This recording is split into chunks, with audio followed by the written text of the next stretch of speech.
Lectura de un fragmento de La isla del tesoro de Robert Louis Stevenson.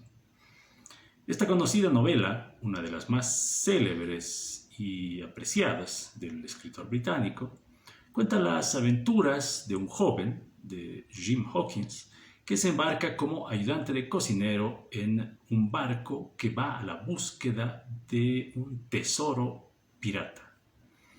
Durante el viaje, la tripulación, que está compuesta por piratas encubiertos, se rebela y decide tomar el control de la misión. Esto dará la ocasión a Jim de demostrar su valor y de alguna manera le permitirá convertirse en un hombre adulto. Esta novela ha inspirado infinidad de películas, de obras similares, y es efectivamente una de las grandes novelas de aventura y sobre todo una de las grandes novelas sobre piratas. A continuación leo un fragmento y es precisamente cuando Jim debe enfrentar a uno de los marinos insurrectos. Está en juego su vida y no tiene más alternativa que defenderse hasta la muerte. Quizá fue un ruido, o que vi la sombra de Hans con el rabillo del ojo.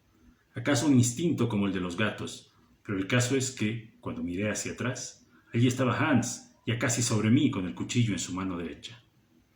Recuerdo que los dos gritamos cuando nuestros ojos se encontraron, pero si el mío fue un grito de terror, el suyo era una especie de bufido salvaje, como el de un toro al embestir. Saltó sobre mí al mismo tiempo que daba aquel furioso alarido, y yo salté como pude hacia el castillo de proa. Al precipitarme para esquivar el golpe, solté el timón, y la rueda empezó a girar violentamente a sotavento. Creo que eso fue lo que me salvó la vida, porque al girar dio a Hans en el pecho con tal violencia que quedó parado en seco. Antes de que él se recobrara, ya me había puesto a salvo, escapando de aquel rincón donde podría acorralarme. Ahora tenía toda la cubierta libre para esquivar sus ataques. Me protegí tras el palo mayor y saqué mi pistola. Él venía directamente hacia mí blandiendo el cuchillo. Apunté con serenidad y apreté el gatillo. Pero no se produjo el disparo. El agua del mar había inutilizado mi arma. Me maldije a mí mismo por este descuido. ¿Cómo no se me había ocurrido cebar de nuevo la pistola y comprobar su carga? En aquellas circunstancias yo no era más que una oveja esperando a su carnicero. Aunque Hans estaba herido, era increíble la agilidad con que se movía, y parecía un demonio con el pelo aceitoso cayéndole sobre su rostro y las mejillas encendidas por la agitación o por la furia. Yo no tenía tiempo de probar la otra pistola, ni demasiada confianza en que no estuviera inservible. Una cosa era clara para mí. Si continuaba retrocediendo, no tardaría en acorralarme contra la proa, como antes había estado a punto de conseguirlo en popa. Y si lograba acercarme, lo único que yo podía esperar en ese lado de la eternidad eran 9 o 10 pulgadas de acero ensangrentado dentro de mi cuerpo. Me escondí tras el palo mayor, que era de un respetable grosor, y esperé con todos mis nervios en tensión. Cuando vio que yo me defendía con aquella especie de juego del esquinazo, se detuvo, y durante unos momentos intentó alcanzarme con rápidos golpes de su cuchillo, a los que yo respondía esquivando a un lado y a otro del mástil. Era un juego que a menudo había yo practicado en mi tierra, entre los peñascos del Cerro Negro, pero nunca pensé que tendría que utilizarlo de aquel modo. De todas maneras, seguí imaginando que tenía que vérmelas con un marino viejo y además herido en una pierna. Eso pareció acrecentar mi valor hasta el punto que incluso aventuré pronósticos sobre el desenlace. Pero, si empezaba a considerar la posibilidad de prolongarlo mucho tiempo, no alcanzaba ninguna esperanza sobre su resultado. Y así estaban las cosas cuando de repente la española embarrancó, escoró con violencia y quedó varada en el arenal con una inclinación de 45 grados a babor. Penetró un poco de agua por los imbornales, que hizo pequeños charcos entre la cubierta y la amurada. Hans y yo fuimos derribados al mismo tiempo y rodamos casi juntos hasta la banda. El cadáver del pirata del gorro rojo, que aún conservaba los brazos en cruz, rodó rígido junto a nosotros.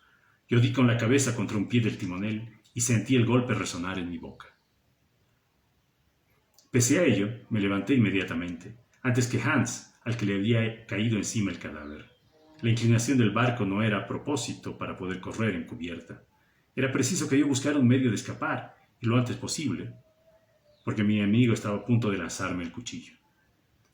Rápido como el pensamiento, salté a un obenque de mesana, trepé por él todo lo rápido que mis manos me permitían y no respiré hasta verme sentado en la cruceta. Mi ligereza me salvó. El cuchillo se clavó a menos de medio pie por debajo de mí, cuando empecé a trepar con toda velocidad. Vi a Israel Hands, con gesto de perplejidad, su rostro levantado, mirándome con la boca abierta. Aproveché aquel instante de sosiego para cebar de nuevo mis pistolas, y cuando ya tuve una dispuesta, preparé la otra convenientemente. Hans quedó desconcertado e indeciso. Se daba cuenta de que con aquellos dados no ganaría nunca, y después de visibles vacilaciones trató de encaramarse por el cabo, con el cuchillo entre los dientes. Pero trepar no era empresa fácil para él, mucho tiempo gastó en ello, y cuántos ayes con aquella pierna colgando herida. Ya tenía yo mis 2 pistolas preparadas, cuando aún no había él trepado ni una tercera parte del obenque. Entonces, mirándolo, y con una pistola en cada mano, le grité: «Un palmo más, señor Hans, y le salto los sesos». «Los muertos no muerden, ¿no es eso lo que dijo?», añadí, riendo entre dientes. Se detuvo. Vi por su gesto que trataba de pensar, lo que para él era empresa harto lenta y dificultosa. Y yo, crecido por mi superioridad en aquel momento, solté una carcajada. Él tragó saliva varias veces y trató de hablar, aunque sin perder aquella expresión de perplejidad. Para poder hacerlo se quitó el cuchillo de su boca, pero no hizo ningún otro movimiento. «Jim», me dijo, «calculo que los dos estamos en un mal paso, y que no tenemos otra salida que firmar un pacto. Si no hubiera sido por el bandazo, te habría atrapado, pero ya te dije que este barco trae mala suerte, sí señor, y creo que tendré que rendirme, aunque sea duro. Ya lo ves, para un buen marinero siendo tú un grumete, Jim». Saboreaba yo estas palabras, tan sonriente y ufano como un gallo en su corral, cuando de improviso vi a Hans que echó la mano atrás por encima del hombro. Algo silbó en el aire como una flecha, sentí un golpe y después un agudo dolor, y quedé clavado por mi hombro contra el mástil. Ni lo pensé, el dolor era muy fuerte y no menos mi sorpresa. Nunca he sabido si quise disparar o no, pero apreté los 2 gatillos. Ambas pistolas cayeron de mis manos y junto a ellas, con un grito ahogado, el timonel Israel Hands se soltó del obenque y cayó de cabeza al mar. Así concluye esta terrible lucha entre Jim, un joven, un grumete, y el marinero Israel Hands, un pirata, confeso. Felizmente, Jim sobrevive, a pesar de la superioridad de su adversario, y puede continuar con la aventura, que concluye con la búsqueda de un tesoro pirata. Para disfrutar de esta y otras historias, te invitamos a ver nuestros programas en esta misma página o en alguna de nuestras muchas plataformas digitales. Y bueno, por supuesto, te invitamos a esperar a vernos en el 5º ciclo que ya se aproxima, a principios de enero. Muchas gracias por seguir a Mal Citados, un programa dedicado al placer de la lectura. Hasta pronto.